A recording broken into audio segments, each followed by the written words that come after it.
नवापूर तालुक्यातील विसरवाडी येथील भाविक महाशिवरात्री निमित्त विश्व हिंदू परिषद देवगिरी प्रांत धर्म प्रसारक विभाग व देवमोगरा माता पदयात्रा मंडळ विसरवाडी यांच्या संयुक्त विद्यमाने विसरवाडी ते देवमोगरा पालखी पदयात्रेचे आयोजन करण्यात आले। यावेळी परिसरातील शेकडो भाविक भक्तांसह महिलांनीही सहभाग नोंदवला आहे।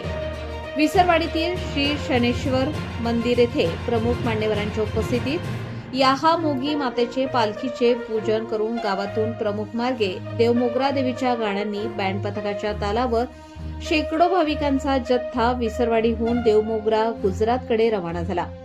यावर्षी याहामोगी माता पदयात्रा मंडळाच्या कार्यकर्त्यांनी मोठ्या उत्साहात विसरवाडी, श्रावणी, खांडबारा, खैरवे, आर्डीतारा, धानोरा, शेगवा, वेलदा, पाणीटाकी, बेस, वाण्याविहीर, अक्कलकुवा, खापर, सेलंबा, सागबारा आणि देवमोगरा असे 120 किलोमीटर अंतर कापीत पदयात्री गुजरात राज्यातील देवमोगरा येथे याहामोगी मातेचे दर्शन घेऊन पदयात्रेचा समारोप होणार आहे।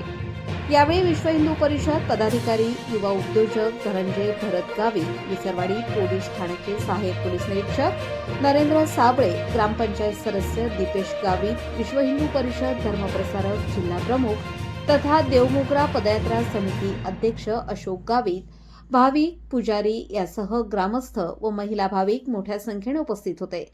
या प्रसंगी विसरवाडी ते देवमोगरा पालखी पदयात्रेचे विश्व हिंदू परिषद देवगिरी प्रांत धर्म प्रसारक विभाग व देवमोगरा माता पदयात्रा मंडळ विसरवाडी भाविक भक्तांनी पालखी पदयात्रा यशस्वीतेसाठी परिश्रम घेतले। रईस शेख, विसरवाडी।